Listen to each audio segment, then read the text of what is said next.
नमस्कार दोस्तों। आज जो है 77वां स्वतंत्रता दिवस है। 1947 को हमारा देश आज़ाद हुआ था। आज 10वीं बार प्रधानमंत्री नरेंद्र मोदी को लाल किला से भाषण देते हुए सुना। कैसा भाषण? वह लफवाबाजी भाषण। 2024 में चुनाव है, वह चुनाव कैसे करके जीते, उस चुनाव को जीतने का भाषण था। कहते हैं गेम चेंजर। जी हाँ, अरे हमारे भारत के देश के लोगों को तो बंदी बना लिया गया है। 2014 से हमारे भारत वर्ष के उस प्रकार के लोगों को बंदी बना लिया गया है जो लोग ऐसे लफवा प्रधानमंत्री को जो है वोट दे करके जिताते हैं। आज वह कहते हैं परिवारजनों, परिवारजनों, वाह वाह वाह प्रधानमंत्री मोदी। परिवारजनों, तो हम परिवार के, हम इस भारत के नहीं हैं। हम आसमान से आए हैं, टपक पड़े हैं, हम विदेश से आए हैं, हम विकलांग हैं, हम एमए किए हुए हैं, बीएड किए हुए हैं। हमने कितनी बार गुहार लगाई, ऑनलाइन ईमेल करके गुहार लगाई कि हमारे साथ झारखंड एकेडमिक काउंसिल द्वारा बहुत बड़ी गलती की गई थी। घूस नहीं देने के कारण, जो हमसे 7 लाख मांगा गया था, घूस नहीं देने के कारण मेरी बहाली नहीं हुई और मेरी जगह सरिता कुमारी नामक एक जो है बढ़ई जाति से आते हैं, ये लोग विश्वकर्मा लिखाते हैं, सरिता कुमारी कोडरमा जिला के हैं, इनको भर दिया गया है। इनको हटाना नहीं है, ये नौकरी कर रही हैं इतने दिनों से और high court, Jharkhand high court से लेके सुप्रीम कोर्ट तक को जो है तो ये खरीद ली है और 2 को पार्टी बनाया गया है, लेकिन न्याय नहीं है। आज प्रधानमंत्री नरेंद्र मोदी ने न्याय के बारे में, न्याय के व्यवस्था के बारे में कोई बात नहीं कही। लफवाबाजी, इधर से उधर, ये करेंगे वो करेंगे, और क्या कि 2024 के लिए अवसर जाने देना नहीं, मौका जाने देना नहीं है। 2024 का चुनाव गेम चेंजर, गारंटी। भारत का सामर्थ्य, जन जन का विश्वास। अरे जन जन का विश्वास, भारत के लोग अपनी बलबूते, अपने मेहनत पर जो है तो भारत को आगे करते हैं। तुम्हारे जैसे प्रधानमंत्री कैसा लगता है कि 24 में हम हार न जाएं, हमारी गद्दी बनी रहे। हम भी भारत की सेवा करना चाहते थे। हम एमए किए हुए हैं, बीएड किए हुए हैं, कितना कष्ट से कर्ज ले ले करके ऑनर्स किए, एमए किए, बीएड किए। आज हमारा ये नहीं था क्या, देश सेवा हमारी ललक नहीं थी क्या? हम पढ़ाते नहीं स्कूल में क्या? 142 वाला नौकरी कर रहा है और हम 170 नंबर ला के भटक रहे हैं। हमने प्रधानमंत्री नरेंद्र मोदी को लिखा, ईमेल किया, कोई जवाब नहीं आया। राष्ट्रपति, महामहिम राष्ट्रपति महोदया द्रौपदी मुर्मू को ईमेल किया, वहाँ से क्या जवाब आया ईमेल के द्वारा कि अभी समय नहीं है मिलने के लिए, अभी समय नहीं है मिलने के लिए। तो ऐसा कीजिए ना, हमारे मरने के बाद मिलने का समय दीजिए, हमारी आत्मा आपसे जाकर के मिलेगी। इसीलिए हम लोग वोट देते हैं। यही लोकतंत्र है, यही लोकतंत्र है। कहते हैं कि 140 करोड़ आबादी के लोग को हम ऐसे विकास करेंगे, वैसे विकास करेंगे। अरे ये क्या धोखाबाजी! अंत तो सबका होता है। नरेंद्र मोदी प्रधानमंत्री बन करके बड़ी भूल हुई थी लोगों को। बहुत गाना सुना था, मोदी आया मोदी आया मोदी आया रे। अरे हम 2008 में भी 6 to 8 में पास किए, उसमें भी साहेबगंज जिला में क्या कहा कि विकलांग की सीट ही नहीं है। और यहाँ के विधायक श्री अनंत ओझा जी के पास जब बोले कि देखिए ज़रा सा न्याय करवा दीजिए, तो कहते हैं कि यहाँ से ध्यान छोड़िए, पहले आते तो हम करवा देते दूसरी जगह से। 9 व्यक्तियों का दूसरी जगह से करवा दिए हैं। और यहाँ के 82 का घोटाला हुआ है, तो वह लोग जो ज़्यादा नंबर करके लिख दिया था अपनी कॉपी में, तो हम जेल जाने से बचा दिए। तो हम बोले कि जेल जाने से बचा दिए, तो क्या अफसर लोग अंधे हो गए थे? मिलान नहीं किए थे उस समय? इतना बोलना था कि कहते हैं कि आप बहुत कानूनची आदमी हैं, आप बहुत कानूनची आदमी हैं, इसीलिए जो है तो आपका काम नहीं होता है। पहले आते तो हम करवा देते, 9 आदमी का करवा दिए। ये देख लीजिए, यही मेरा घर है, यही हम विकलांग हैं, 60% विकलांग हैं। एक बालक को ट्रेन इंजन से बचाने में, ट्रेन दुर्घटना से बचाने में हम विकलांग हो गए। विकलांग तो ज़्यादा होना चाहिए था कुछ, लेकिन 60% ही दिया। तो खैर जो भी हो, लेकिन कि आज सरिता कुमारी 50% मेरी जगह में जो है तो बैठी हुई है, और मनोज टंडन को पत्नी का सोना बंधक रख करके, और हम 14 अप्रैल 2022 को मनोज टंडन जो सर्विस का एक्सपर्ट है उसको दिए, और उसको भी जो है तो सरिता कुमारी मिला लिया, या ये सरिता कुमारी से मिल गया गौतम सिंह, और ये झारखंड का जो अभी रिटायर हो चुका है रवि कुमार सिन्हा, जो पटना के रहने वाले ये थे, और ये लोग सभी मिल करके मेरी विज्ञप्ति बदल दी। मैंने बार बार ईमेल के द्वारा चिट्ठी लिख करके प्रधानमंत्री महोदय नरेंद्र मोदी को और राष्ट्रपति महोदया, माननीय राष्ट्रपति महोदया को मैंने चिट्ठी लिखी कि मुझे समय दिया जाए, मिलने के लिए समय दिया जाए, और मेरे डॉक्यूमेंट्स को देख लिया जाए कि मैं सच हूँ या मैं झूठ हूँ, मेरे साथ अन्याय हुआ है या न्याय हुआ है। लेकिन सुप्रीम कोर्ट में भी क्या कहा, 11 नंबर कोर्ट में सूर्यकांत जज और JK माहेश्वरी ने कहा कि यह सर्विस मैटर अपॉइंटमेंट इशू है, 2012 का केस है, इसीलिए यह अब सुनवाई नहीं होगी। तो बताइए कि संविधान में कहाँ में लिखा हुआ है, किस आर्टिकल में लिखा हुआ है कि 2012 का केस है तो सुनवाई नहीं होगी। फिर मैंने रिव्यू पिटिशन दिया, और रिव्यू पिटिशन के बाद पहले क्या करते हैं, ये लीगल सर्विस वाले भी सबों को पैसा के बल पर मिला लिया इन लोगों को, और लीगल सर्विस वाले भी बार बार क्या करते हैं, मेरे एक बोझा, एक बंडल कागजात सारे को जो है तो डाक द्वारा भेज देते हैं मेरे घर, और हम फिर विकलांग का टिकट कटा करके दिल्ली जाते हैं और सुप्रीम कोर्ट में जमा देते हैं। ये गवाही है, एक साक्षी है जो साहित्यिक अकेदमी में सर्विस करते हैं प्रूफ रीडर के रूप में, विपिन बिहारी जी, जो मेरे मित्र हैं। एक साथ हम लोग जो है B.Ed करते थे साहेबगंज कॉलेज से 2011-12 में। तो इन मित्र का जो है तो यहाँ सर्विस लगी हुई है, और ये जो है गवाही है। जब भी हम सुप्रीम कोर्ट में जाते हैं तो ये भी मेरे साथ में जाते हैं। तो क्या करते हैं सुप्रीम कोर्ट के लीगल सर्विस वाले, चूँकि मेरे पास पैसा नहीं है, हम लीगल सर्विस में जा कर के केस को दिए हैं, और ये लीगल सर्विस वाले क्या करते हैं, बंडल बांध के मेरे एड्रेस पर सारे कागज़ को भेजा देते हैं। फिर हम जाकर वहाँ देते हैं जमा, तो कहता है कि नहीं, आपको जो है लीगल का लाभ नहीं मिलेगा। देखिए किस प्रकार से भटकाते हैं लोग, लीगल का लाभ नहीं मिलेगा। क्यों नहीं मिलेगा? फिर डॉक्यूमेंट्स दे के आते हैं तो कहता है नहीं, ये फॉर्म भरिए, वो फॉर्म भरिए, 12-6 फॉर्म भरिए, भर के आते हैं। कुछ दिन के बाद फिर क्या करता है, 12 दिन में ये सारा कागज़ भेज देता है। फिर जा कर के देते हैं जमा, तो बोलता है अच्छा ठीक है देखते हैं। इसके बाद अब जो है तो फिर रिव्यू को जो है डिसमिस कर दिया। अब पेपर नहीं आ रहा है मेरे पास लौट करके। फ़ोन होता है, मेरे मित्र वहाँ जाते हैं, कहता है कभी डाक की गड़बड़ी हो गई है, तो कभी कुछ हो गई है, कभी कुछ हो गई है। इस प्रकार से मैं ये हो गया, मैं अन्याय का शिकार हो गया। ना प्रधानमंत्री महोदय ने बात सुनी, प्रार्थना सुनी, और न महामहिम राष्ट्रपति महोदया ने। कहा जाता है कि नारी का दिल बड़ा कोमल होता है, नारी जो है न्याय करने वाली होती है, जगदम्बा का रूप होती है, लेकिन इन्होंने भी मेरी प्रार्थना नहीं सुनी। यही मेरी झोपड़ी है, यही मेरा घर है, आप लोग देख रहे हैं, ये मेरा घर है।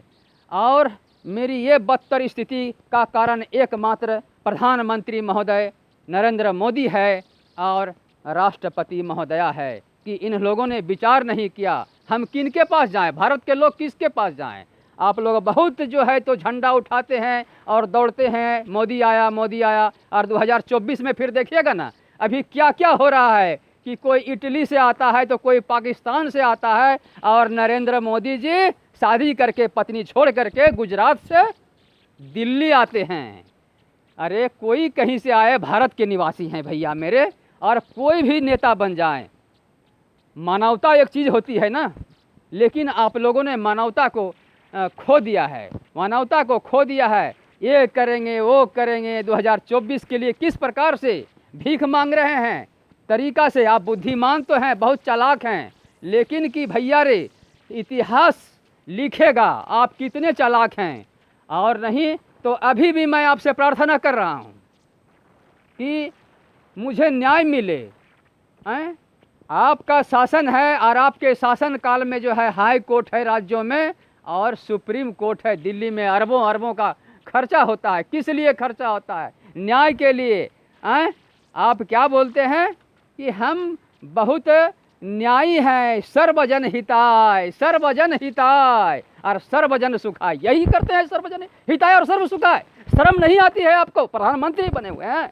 अरे मौका मिला है, लेकिन कि ऐसा मरेंगे ना, ऐसा तड़प तड़प के मरेंगे कि आप किसी को कहने लायक नहीं होंगे। प्रधानमंत्री नरेंद्र नाथ मोदी, जिस प्रकार मैं तड़प रहा हूँ, मेरे परिवार तड़प रहे हैं, मेरे बाल बच्चे तड़प रहे हैं, उसी प्रकार आप तड़पिएगा। पूरी दुनिया देखेगी, इतिहास देखेगा, इतिहास लिखेगा। प्रधानमंत्री बने हैं, आपको मौका दिया है भगवान, यानी जनता ने मौका दिया है, लेकिन आप सिर्फ कपड़ा पहन पहन के बहुत चिंता है कि 2024 में हार जाएंगे तो खाएंगे क्या? खाक। पहनेंगे क्या? खाक। शर्म नहीं आती है, शर्म नहीं आती है बोलने में कि परिवारजनों। परिवारजनों किसको परिवार कहता है जानते हो? अरे शादी करके तो भाग गए छोड़ करके। परिवार किसको कहता है जानते हो? और शर्म नहीं आती है बोलने में सर्वजन हिताय, सर्वजन सुखाय। छे थू, शर्म नहीं आती है तुमको? शर्म तुमको तो अभी मर जाना चाहिए। अपने जीते जी, अपने जीते जी स्टैचू कौन बनाता है जी? अपना स्टैचू अपने जीते जी कौन बनाता है? शर्म नहीं आती है? मैं एक जनता बोल रहा हूं देश का, मैं एक सच्चा देश का भक्त बोल रहा हूं। और तुम वो अंग्रेज जिस समय राजगुरु भगत सिंह और सुखदेव ने तुम लोगों को मारा था, तुम अंग्रेजों को, और फिर भारत को लूटने के लिए जन्म ले लिए हो भारत में, और भारत में जन्म लेकर के भारत को लूट रहे हो। फिर शर्म नहीं आती है? इस बार देखते हैं कैसे तुम साहेबगंज में बीजेपी को जिताते हो। अगले बार तो आ गए थे ना, तुम आए, जोगी जी आए, रवि किशन आए, राजनाथ सिंह आए, नितिन गडकरी आए और लाखों लाखों खर्चा किए। और हिंदू मुसलमान, यही तो तुम्हारे पास एक अड्डा है, यही तो एक विषय है, हिंदू मुसलमान करके। हिंदू मुसलमान भगा दो, हिंदू मुसलमान को भगा दो, खाली हिंदू लेकर के रहो। है मजाल, अभी तक जो है तो हिंदी को राष्ट्रभाषा नहीं कर सके। हिंदू राष्ट्र करेंगे, हिंदू राष्ट्र करेंगे। कब करोगे हिंदू राष्ट्र? कब करोगे न्याय?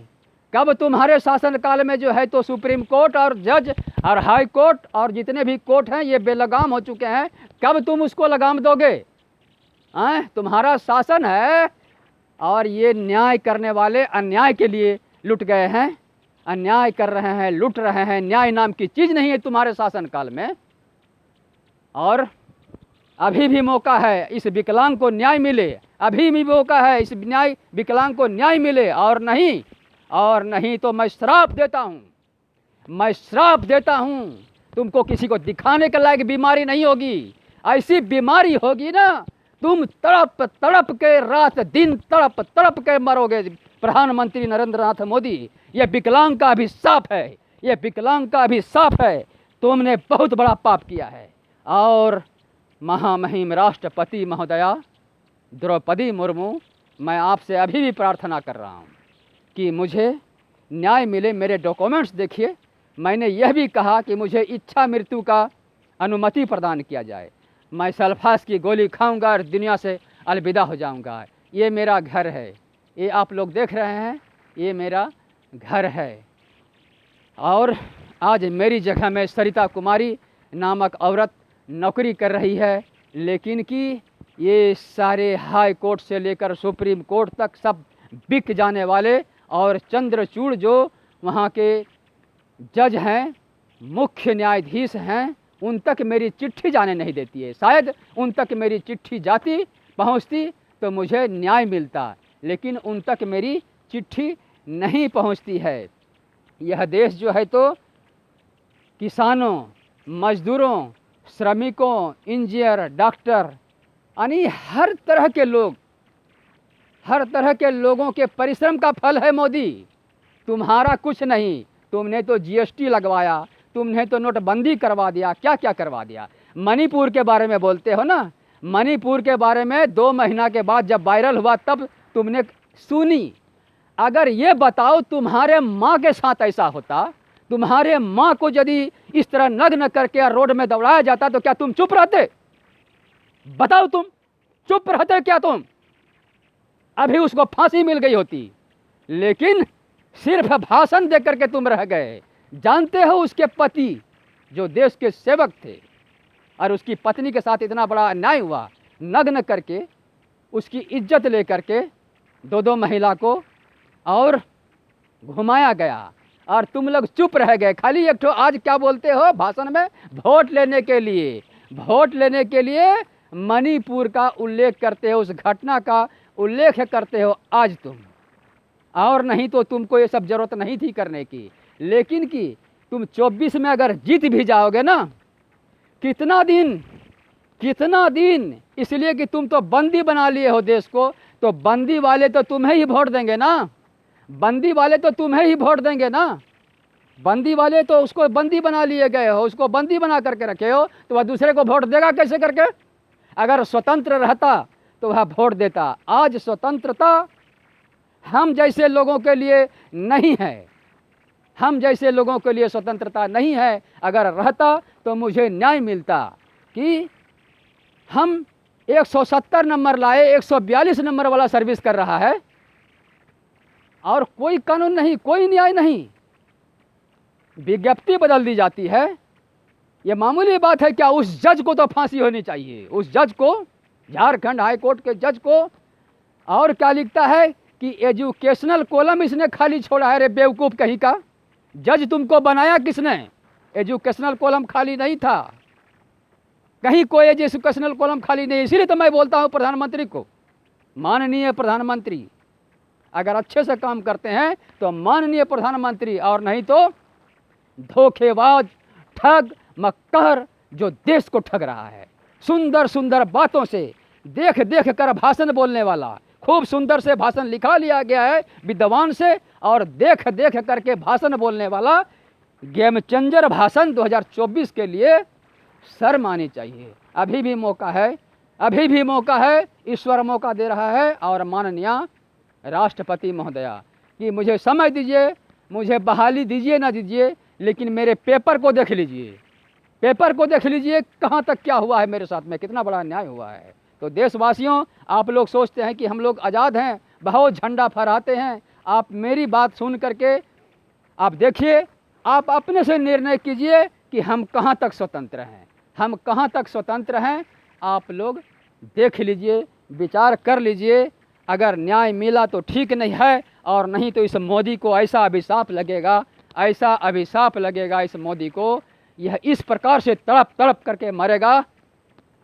कोई भगवान नहीं होगा इसके लिए, कोई भगवान नहीं होगा। जाता है बागेश्वर धाम अपनी अर्जी लगवाने के लिए कि 24 में, अब तुम्हारी कितनी चिंता है। उसी प्रकार हम पढ़े लिखे, एमए किए, बीएड किए, कितना कष्ट से महाजन लेकर के, कर्ज लेकर के, तुमको क्या पता है? तुमको तो पता कुछ है ही नहीं। कपड़े बदलते हो 4 बार, विदेश उड़ते हो हवाई जहाज पर भारत के जन जन के खर्चे पर, और फुटानी बकते हो, फुटानी। भगवान कभी माफ़ नहीं करेगा। इस विकलांग का भी सांप लगेगा, विकलांग का भी सांप लगेगा, इस विकलांग का भी सांप लगेगा तुमको। तुम तड़प तड़प के मरोगे प्रधानमंत्री मोदी, तड़प तड़प के मरोगे तुम। इस विकलांग को अगर न्याय नहीं मिला तो, इस विकलांग को अगर न्याय नहीं मिला तो, जय बजरंग बली, जय भारत माता, जय त्रिकालदर्शी। तुम देख रहे हो, सब कुछ देख रहे हो मेरे साथ कितना बड़ा अन्याय किया है, और सुनता नहीं है ये लोग। किस लिए का चुनाव, किस लिए का वोट, किस लिए का प्रधानमंत्री, और किस लिए का राष्ट्रपति जी, किस लिए का राष्ट्रपति? जब जनता को आप मिलने के लिए वह विधिवत समय मांगता है आपसे, आप उसको समय नहीं दे सकते हैं। किस लिए, किस लिए?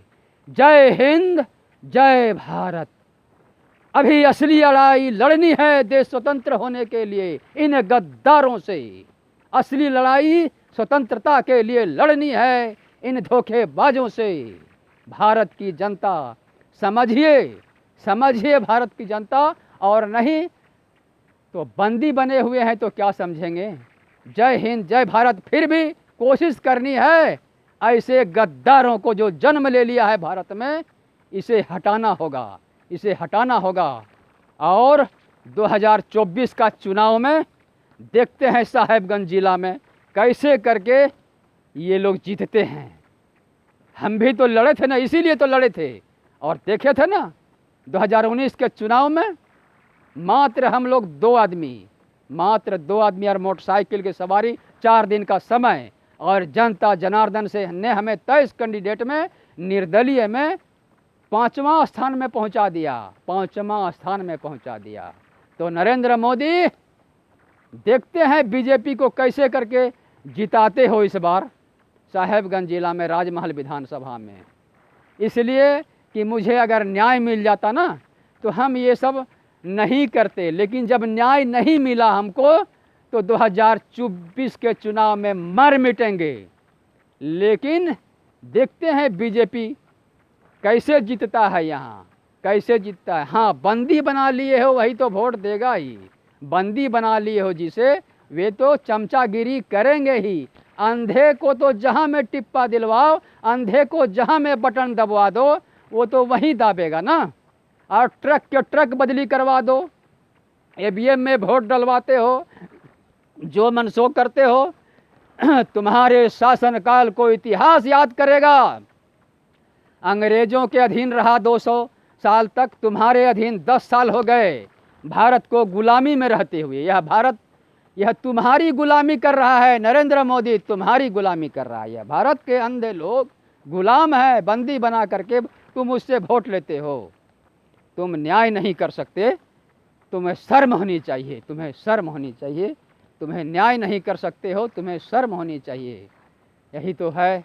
जय हिंद, जय भारत, जय हिंद, जय भारत। सत्य की जय हो। सुप्रीम कोर्ट में क्या लिखा है? जतो धर्मस्ततो जया। शर्म नहीं लगता है? अरे हटा दो वहाँ से, लिख दो कि जतो घूसः ततो जया, जतो पापः ततो जया। नहीं, ऐसा नहीं करोगे ना, शर्म होती है। और क्या लिखते हो, क्या बोलते हो? बार बार आज बोल रहा था भाषण में, 15 अगस्त का भाषण दे रहा था लाल किला से। अरे तुम्हारे से अच्छा मैं प्रधानमंत्री बना करके देश को चलाऊंगा। हाँ, जन जन सुखी होगा, राम राज होगा।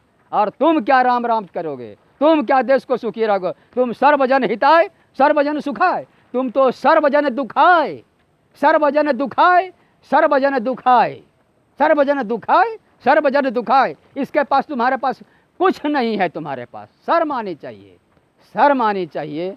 लेकिन तुम बेशर्मा हो। तुमको शर्म क्या आएगी? तुमको शर्म क्या आएगी? जो आदमी अपने मृत्यु के लिए, इच्छा मृत्यु की अनुमति चाहता है लिखित रूप से, वह भी नहीं कर सकते। तुम तड़पा तड़पा के तुम हमको मारते हो, हमारे परिवार को। तुम भी तड़प तड़प के मरोगे, तुम भी तड़प तड़प के मरोगे। त्रिकालदर्शी देख रहा है, तुम्हें क्षमा नहीं करेंगे। वह त्रिकालदर्शी महादेव, वह बजरंग बली। मैं आज एमए करके, बीएड करके, इस गरीब कर्ज ले करके और इस तरह की झोपड़ी में रहने के लिए बाध्य हूँ। मैं इस तरह की झोपड़ी में रहने के लिए बाध्य हूँ। हे बजरंग बली, हे बजरंग बली, हे बजरंग बली, हे बजरंग बली, विचार करना। हे बजरंग बली, न्याय करना बजरंग बली। और इसको ऐसा कीड़ा पड़ेगा शरीर के अंदर में, यह तड़प तड़प के मरेगा। प्रधानमंत्री रहने से क्या होगा? प्रधानमंत्री रहने से क्या होगा? ईश्वर एक प्रधानमंत्री है, ईश्वर सबसे बड़ा प्रधानमंत्री है। वह त्रिकालदर्शी सबसे बड़ा प्रधानमंत्री है, वह नहीं छोड़ेगा। इस विकलांग का अभिशाप तुमको लगेगा। जय हिंद, जय भारत, जय हिंद, जय भारत।